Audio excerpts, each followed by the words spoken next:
This week the topic is the Gita, and I want to focus on the practical aspects of the Gita.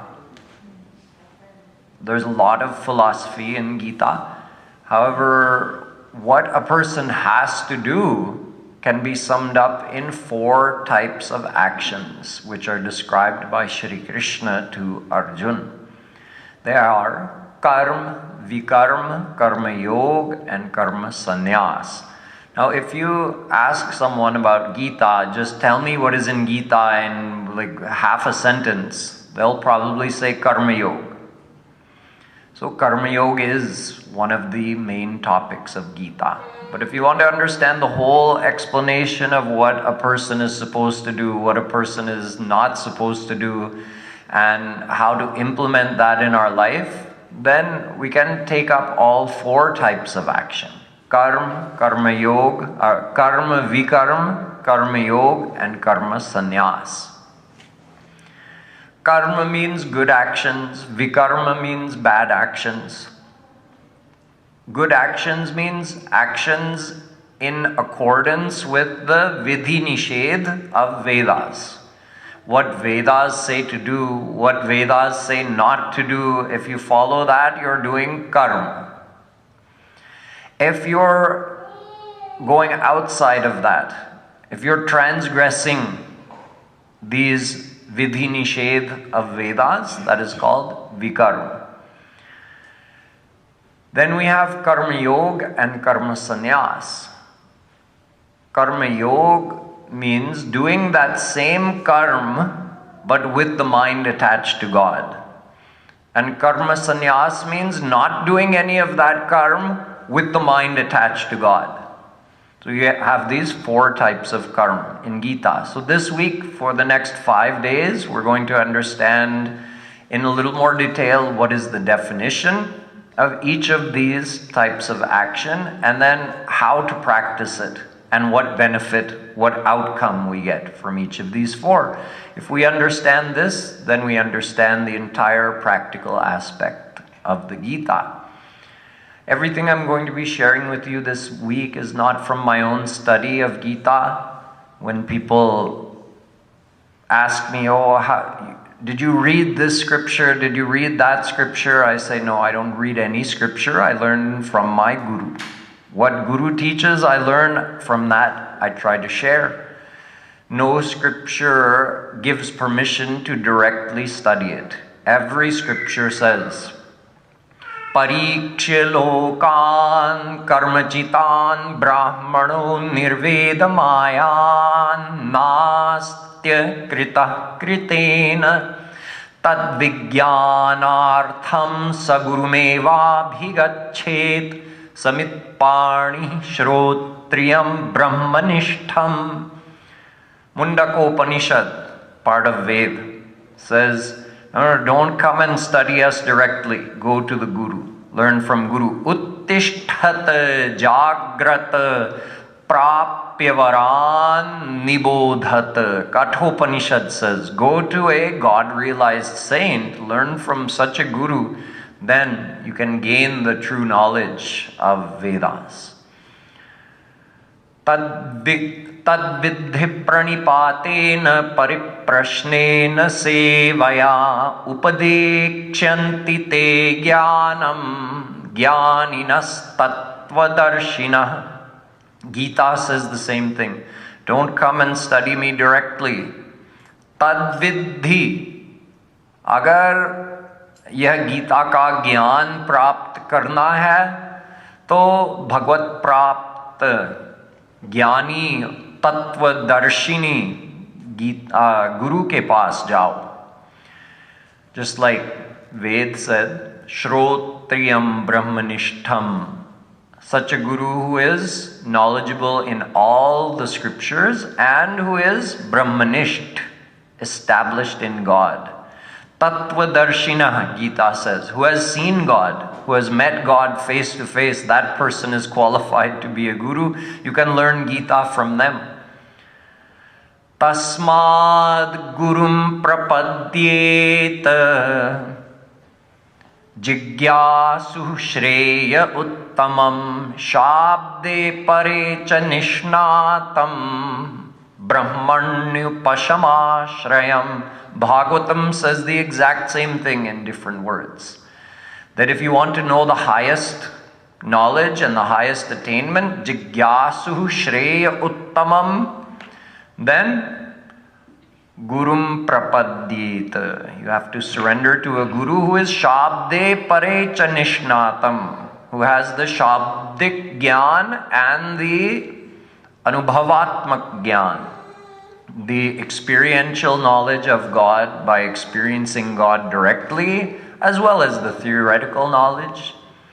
So I didn't study any scripture myself, and I am not such a guru who is Shrotriya Brahmanisht, but I did learn from such a guru. So from that, the amazing knowledge that he imparts, from that I'll be sharing with you the essence of the Gita this week. So according to what I learned from Jagadguru Shri Kripaluji Maharaj, the entire practical aspect of the Gita can be understood if we understand these four types of action: karma, vikarma, karma yoga, and karma sannyas. Let us take the first two, karma and vikarma. So first we'll understand karma, because vikarma is the opposite of karma. So what is karma? As I mentioned, in Vedas, we have 100,000 mantras. Those 100,000 mantras are full of vidhi nishedh. Do this, do this, do this. Don't do this, don't do this, don't do this. If you follow these guidelines of Vedas, you're following the dharma. If you follow these do's and don'ts, then you're performing the good actions according to Ved, and you're avoiding bad actions. This karma is described in great detail in Vedas. From family duties, daily family duties, depending upon one's age, depending upon one's role in the family, detailed descriptions of that. Religious duties, meaning what type of worship to perform on what day. We call this, see, the daily religious worshipping is called naimittik karma. Then you have occasional karma that has to be performed from time to time, like on certain important days in a person's life, like marriage, naming ceremony, griha pravesh, puja, all these types of occasional Vedic karma that have to be performed. Then we have social good karma, doing charity, being a good citizen, performing one's civic duties. We have all these different types of good karma that have to be observed. And this is all described in detail in Vedas. So if we follow all of these rules and regulations, we are following the rules of karma, and we are doing good karma. If somebody goes outside of those guidelines, that karma is called vikarma, bad actions. So the whole thing is broken down into two, karma and vikarma, good actions and bad actions. At another place in Gita, Shri Krishna gives a little more nuance to it. In the 14th chapter, he explains about 3 types of qualities of Maya. This is also according to Vedas.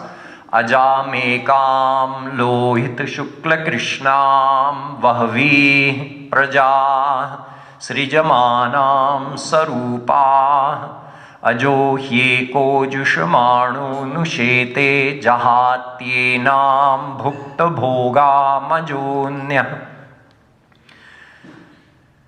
This mantra from Shvetashvatara is saying that Maya, the material energy, has 3 qualities, 3 inborn qualities: Sattva, Raj, tam. So I mentioned good and bad actions, but actually Ved gives a little more nuance to it.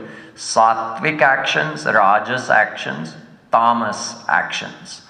Sattvic actions are those that are in alignment with the do's and don'ts of Vedas.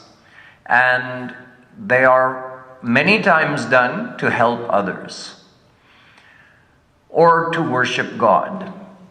Then we have Rajas Karm. Rajas Karm is borderline. Rajas Karm is not very bad because it's not categorized as if we're harming somebody. If we're harming somebody that deliberately, that is tamas karma. That's the worst. Rajas karma is in between. It's neither good nor bad. It's selfish. We do something for our own personal enjoyment that doesn't harm anyone else. That's called Rajas karma. And then tamas karma, as I mentioned, that is when we deliberately transgress the do's and don'ts of Vedas, or we deliberately cause harm to another person. So we have sattvic karma, rajas karma, tamas karma. What is the outcome of these three types of karma? Shri Krishna also tells us in the 14th chapter. Sattvat sanjayate jnanam urdhvam gachanti sattvastha madhye tishthanti rajasa jaghanya guna vrittistho adho gachanti tamasa. If you perform sattvic actions after you leave your body, after you die, you'll go up. Up means what? I'll tell you in a minute. If you perform rajas, predominantly rajas actions, after you leave your body, you'll stay in the middle. Madhye tishthanti. And if you perform tamas actions after you leave your body, adho gachanti. You go down. So what is up? What is down? What is this? So we are living in a Brahmand. The Brahmand means a planetary system that includes our physical earth where we're living. That's called Mrityu Lok. Each planetary system in the whole universe has its own Swarg and Narak. Swarg is celestial abodes or heavens, heavenly abodes, and Narak means hellish abodes. There are 10 main levels of Swarg and 28 levels of Narak. Swarg is where we go when we perform sattvic karma. If we do rajas karma, then we come back here in Mrityu Lok, and if we do tamas karma, we go to Narak Lok. Now, none of them are permanent. See, Gita says, Te tam bhuktva swargalokam vishalam. See, Krishna is using the word swargalokam. Te tam bhuktva swargalokam vishalam kshirne punye martyalokam vishanti evam trayi dharma manuprapanna gata gatam kama kama labhante. He tells Arjuna in the 2nd chapter that because of worldly desires, if someone is doing sattvic karma, or you could say karma, dharma, same thing, good karma or following dharma, then they're rewarded by going to Swarg and they enjoy the Vishal Sukh, the extensive pleasures of Swargalok. But on what basis did you go to Swarg?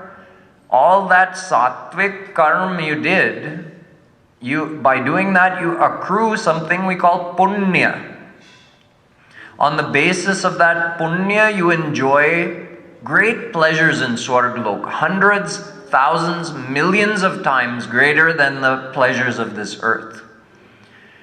But as you enjoy, kshirne punye, your punya is getting used up. then what happens? Martya lokam, mrityu lok mein वापस आना पड़ता है. Martya lokam vishanti. So it's temporary. We go to Swarg just like saving up to go on vacation. You work hard, you save some funds in your bank account, you go on vacation, and when those funds are used up, the hotel doesn't let you keep staying there. So your vacation funds are your punya. Punyena punyalokam nayati papena papamubhabhyameva manushyalokam. Mundaka Upanishad says, with punya you go to punyalok or swarg. Because of pap, you go to pap lok or narak. And if you have a ubhabhyameva, a mixture of punya and pap, then manushya lokam, mrityu lok, you come back here. So the point to remember here is, in both cases, the time period that we are sent to those places is limited. So we go to Swarg for a limited time. We go to Narak for a limited time. Narak is serving a sentence, whereas Swarg is reaping a reward. And if we're reborn in this world, still we're receiving the consequences of the actions we performed in the last life, but we're reborn in this world. It could be in any species, could be as a human being. So this is the basic understanding of this law of karma, you can say. So Shri Krishna, because Arjun was asking him, right, should I fight this war? Should I not fight this war? Na yotsya iti govindam. Oh, I don't want to kill all my relatives and my Gurujan who are on the other side of this. But I'm totally confused. I don't know what to do. What is right? What is wrong? Krishna, you please advise me. Karpanya dosho pahatasvabhava prichhami tvam dharma sammudha cheta. I'm totally confused. I have no idea what is dharma and adharma at the moment. I'm too emotional, too attached to the whole situation. So Krishna, I need your guidance. See, he also said,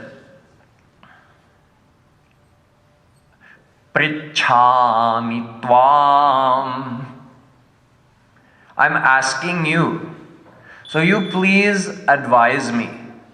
I am surrendered to you. Prapadye. I am surrendered to you, Krishna. You are my Guru. Shishyasteham shadimam tvam prapannam. I am prapanna to you. I am surrendered to you. You please shadimam, advise me. Tell me. Shishyasteham. I am your shishya. You are my Guru. Otherwise, no one can get direct guidance from God. God says, if you go to God, God says, go to Guru. यही system है, कोई direct नहीं आता है. गुरु के द्वारा आओ, गुरु के माध्यम से तुमको ज्ञान मिलेगा. उस ज्ञान से तुम साधना करोगे, अंतःकरण को शुद्ध करोगे, फिर मेरी कृपा मिलेगी. उस कृपा को पाकर तुमको दिव्य मन, बुद्धि, इंद्रियां सब कुछ मिलेगा. तब मैं तुमसे मिलने आऊंगा. लेकिन पहले गुरु की शरणागति करनी पड़ेगी. So you have to surrender to the Guru. Guru brings you to God. But Arjun had Shri Krishna right there in front of him. So he was wise enough to say, you are my Guru. So Krishna had to answer. Shri Krishna gave Arjun 3 reasons why he should fight the war. So he told Arjun that Ajo Nitya Shashvatoyam Purano Nahanyate Hanyamane Sharire. Arjun, this body you see, this is not you. All these people you see here, you're only seeing their body. Hanyamane sharire nahanyate. Your soul does not die when your body dies. Vasansi jirnani yatha vihaya navani grihnati naro parani tatha sharirani vihaya jirnanyanyani sanyati navani dehi. Arjun, changing bodies is customary. The soul, आत्मा को बड़ी आदत है, अनादिकाल से अनंत बार शरीर को बदल दिया. So what's the big deal? Since eternity you've lived infinite lifetimes. You keep changing bodies in every life, just like this dhoti wears out. It gets too thin, gets too many rips, can't be patched anymore. Okay, throw it out or turn it into a rag for wiping the floor. Repurpose it. But you can't wear it anymore. Get a new dhoti. Okay. Same thing with your body. You gotta keep taking a new body. The body is just the covering. Like your clothes are just covering. It's not you. So this was his Sankhya argument to Arjun. Arjun, you are not the body. So you're worried about these people's bodies will die. Don't worry about that. Worry about doing what is right. Who's going to die is going to die. Jatasya hi dhruvo mrityur dhruvam janma mritasya cha. Whatever is born is going to die. That's guaranteed. And other thing is their time of death is also predestined. So whether you fight this war or don't fight the war, whoever is going to die at what time, I have already decided. So you don't worry about all that. You do what is right.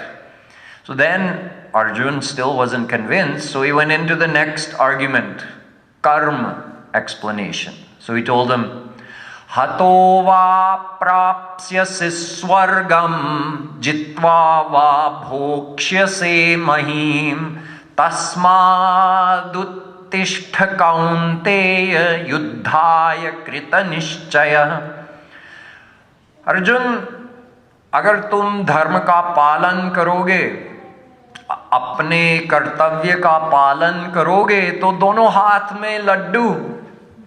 If you do the right thing, if you perform your duty, then you can't lose. How?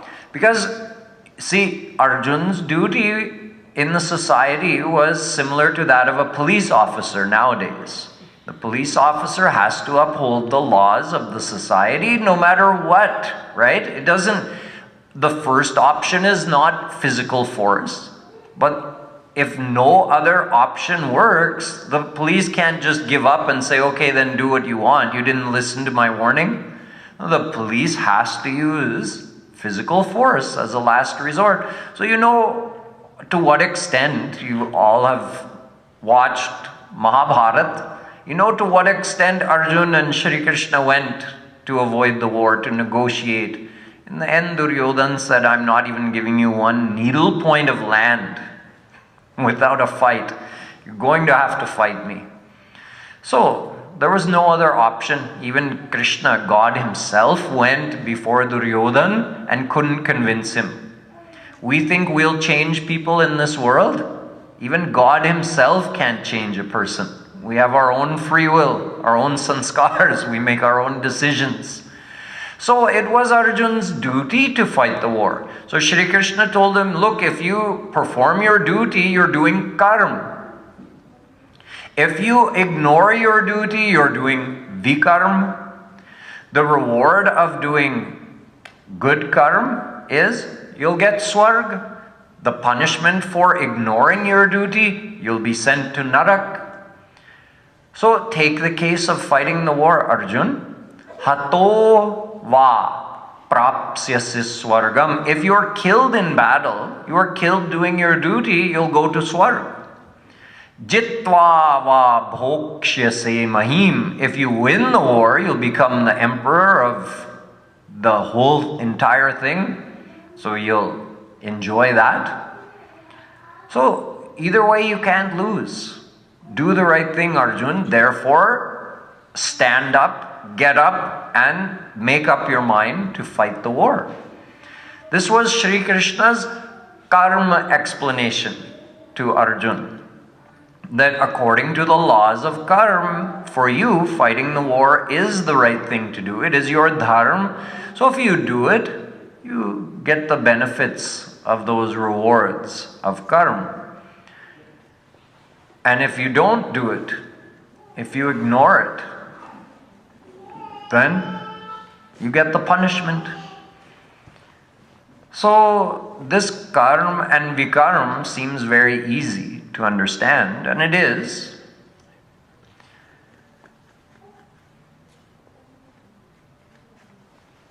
The question is the benefit of doing that worth it? Arjun was thinking this. He's thinking, okay, I do karma, what do I get? I either get worldly enjoyments, ruling the earth, or I get reward in Swarg.